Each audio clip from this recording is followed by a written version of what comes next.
Queridos hijos, en el corazón de Jesús y María Santísima, la Iglesia celebra hoy día a un santo asombroso, al quien el Papa León XIII le puso el título de Segundo Francisco Javier, y se llamaba no Francisco, sino Pedro Claver. Y este santo, que tuvo una devoción extraordinaria a la Madre de Dios, especialmente a su Inmaculada Concepción, a los misterios en torno a su infancia, va a tener un espíritu de niño, como nos manda Jesús: si no se hacen como niños, no entrarán en el reino de los cielos. Y con esa humildad asombrosa que practicó, va a convertirse en el gran apóstol de los esclavos negros. Él había nacido a finales del siglo XVI, a los 20 años va a entrar en la compañía de Jesús, va a conocer en Barcelona, en la zona, digámoslo así, que habla el catalán en España, va a conocer a un hombre de Dios que está en los altares, San Alfonso Rodríguez, que era un hermano lego, y que le va a contar que él, en sus visiones divinas que ha tenido, ha visto claramente que Dios nuestro Señor lo llama a Pedro a que se entregue al apostolado en América. América, dense cuenta, no tenía mucho tiempo de evangelización, de trabajo misionero. Era prácticamente un siglo desde la llegada de Cristóbal Colón y estos momentos, digamos, de San Pedro Claver con San Alfonso Rodríguez. Y siguiendo su proceso de formación en la compañía de Jesús, va él a solicitar la gracia de ser enviado a América, y va a venir a América sin haber sido todavía ordenado sacerdote. Va a ser puesto a prueba, como lo hacían tradicionalmente los padres jesuitas, que eran una orden extraordinaria que tenían como el gran afán buscar la mayor gloria de Dios, y va a terminar siendo ordenado sacerdote en Cartagena de Indias, que es un lugar preciosísimo de la costa pacífica de Colombia. Ustedes saben, Colombia da para el Pacífico y para el Caribe. Y todavía la gente que va hoy en día a Cartagena de Indias queda maravillado por su hermosura. Y allí está el cuerpo de San Pedro Claver.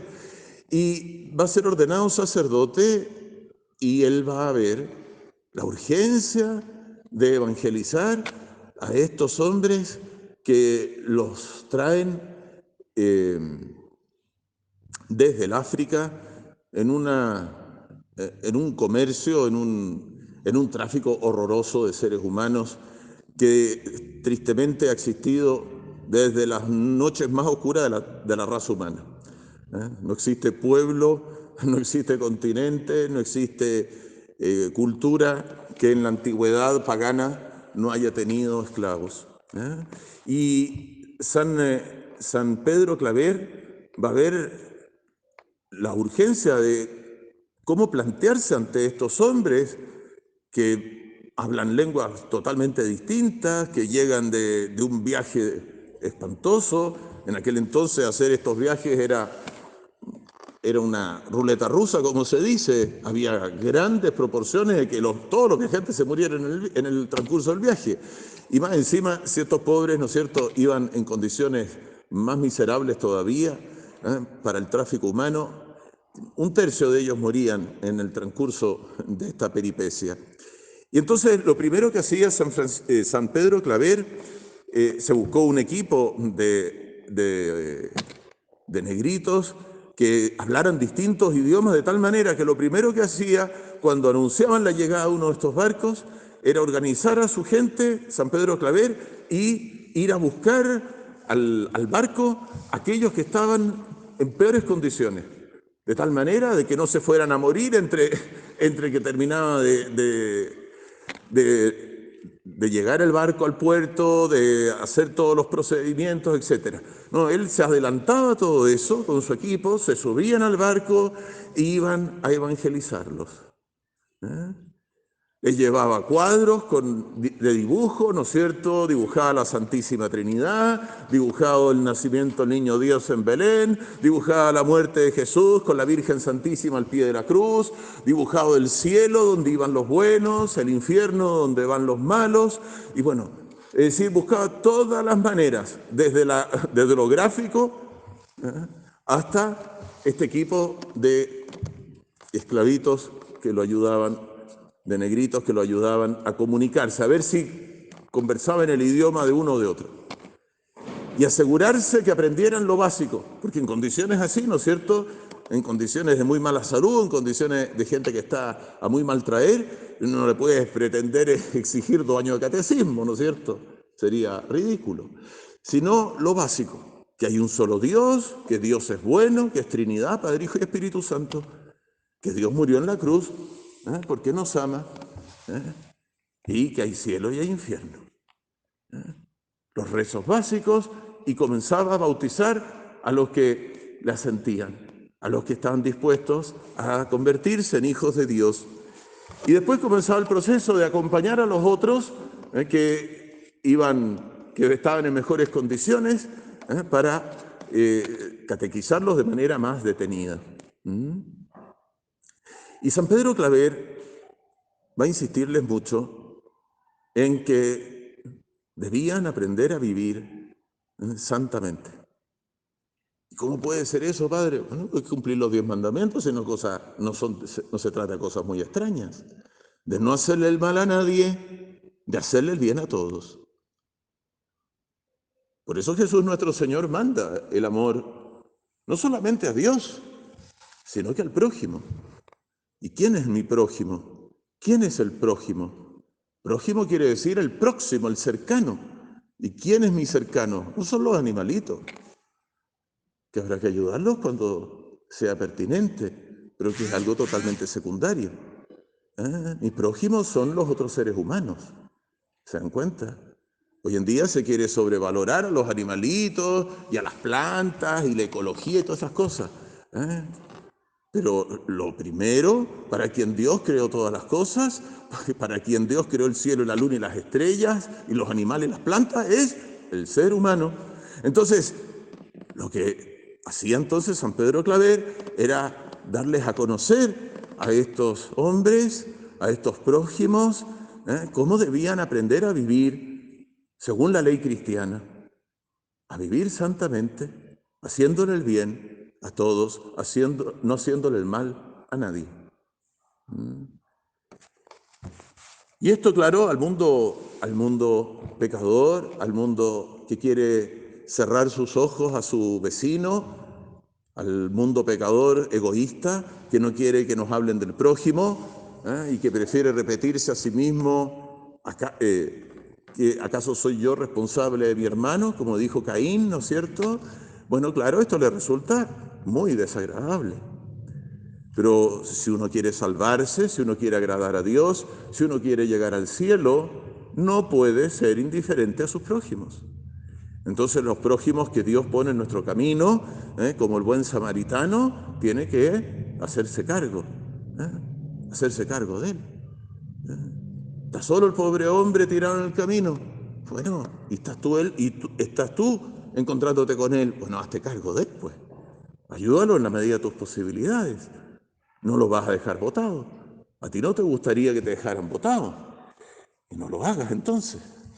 Entonces San Pedro Claver va a ayudar a bien morir a los que no tenían recuperación, que murieran como buenos cristianos, y a los demás los va a catequizar y les va a sembrar en su corazón esta fe católica, la verdadera religión, el amor a Dios, el amor a la Virgen. Y de allí que San Pedro Claver, ante una obra tan exigente, tan absorbente, estamos hablando de miles, de decenas, de miles, de decenas de miles. Dicen que, más o menos, según los recuentos, más de 300.000 negritos fueron bautizados por él. Más de 300.000, ¿saben lo que es eso? Es impresionante. Y los convirtió en hijos de Dios. Los convirtió en cristianos. y por lo tanto con derecho a ir a la gloria. Mientras sean buenos cristianos, tenemos derecho a la gloria. Fruto de esa vida en gracia, fruto de ser fieles a nuestro bautismo. Y por eso San Pedro Claver, ante un trabajo tan asombroso, tan sobrehumano, al cual se dedicó él con todo su corazón, nos dicen los que han estudiado su vida, vida tan impactante que el Papa León XIII dijo que después de la vida de nuestro Señor Jesucristo no había leído nada más impactante para él que la vida de San Pedro Claver. Tenía que dedicarle largas horas a la oración para poder actuar a la altura de la situación que se presentaba, ¿se dan cuenta? Y es por eso entonces que San Pedro Claver tenía una devoción extraordinaria al Santísimo Sacramento, a Jesús eucarístico, escondido en el sagrario, y a la Madre de Dios, a la Virgen Santísima, especialmente bajo este misterio de su Inmaculada Concepción, bajo el misterio de su infancia. De hecho, estamos en su devota octava durante estos días. Y San Pedro Claver se preocupaba justamente de enseñarles a todos a rezar el Santísimo Rosario, para honrar a la Madre de Dios, para mantenerse siempre unidos a ella. Porque si no, ¿cómo nos vamos a salvar? Si el mundo es muy poderoso, si el mundo como que nos cautiva cada rato, y si tú no rezas, si no te esfuerzas por vivir según la ley divina, bueno, más temprano que tarde te traga la corriente, pues. Te traga la corriente del mundanismo, del afán de riquezas, del afán de placeres, del afán de vivir solo para la tierra, como si fuéramos animalitos. Y entonces, esto, claro, a San Pedro Claver le era impensable. Pero para estos esclavitos, él les abrió justamente una visión muy distinta de la vida.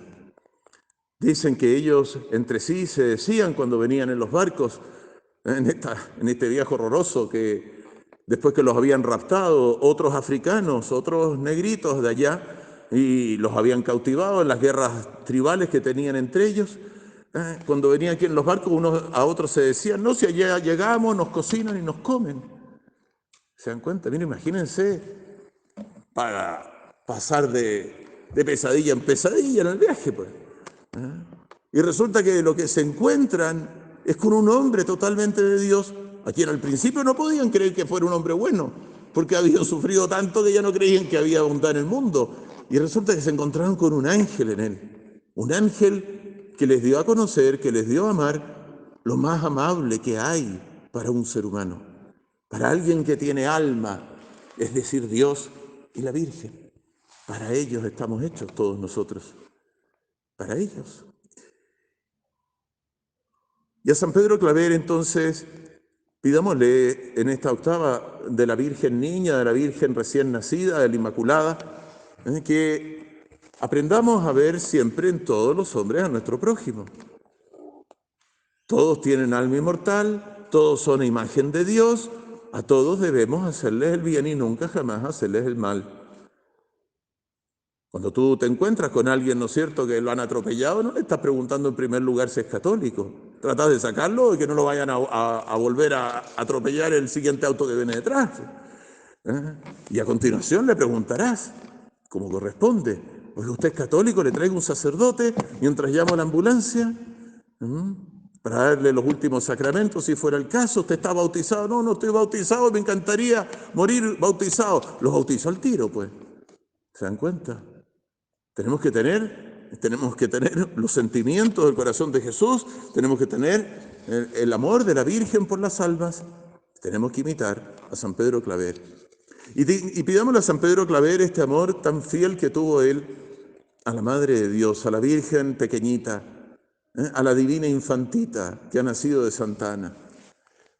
Una devoción que dejó él como legado para nuestra América, San Pedro Claver.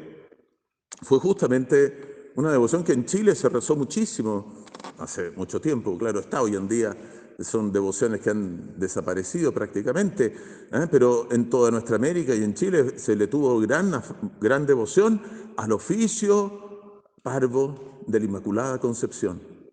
Un oficio parvito, chiquitito, donde se rezan las distintas horas del día a semejanza de los monjes. Hay una cosa muy cortita, pero muy linda, donde se exalta justamente a la llena de gracia, a la llena de gracia.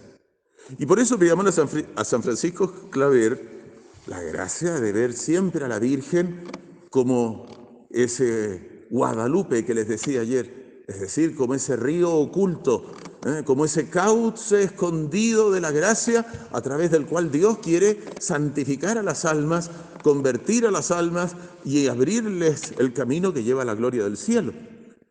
Pero para eso, claro, hay que pedir con fe, para alcanzar una gracia tan hermosa y tan urgente en estos tiempos en que estamos. Pidámosle a San Francisco Javier por las misiones entre los africanos, entre los hombres negros, que así lo proclamó el Papa León XIII, patrono de todos ellos, patrono por su caridad exquisita, maravillosa hacia ellos. Esta gracia se la pedimos a San Pedro Claver y le pedimos a la Virgen Niña que nos enseñe a ser pequeños, como ella se ha hecho pequeña por amor a nosotros, a ser humildes para llevar a todas las almas, ayudar a todos a acercarse a Dios.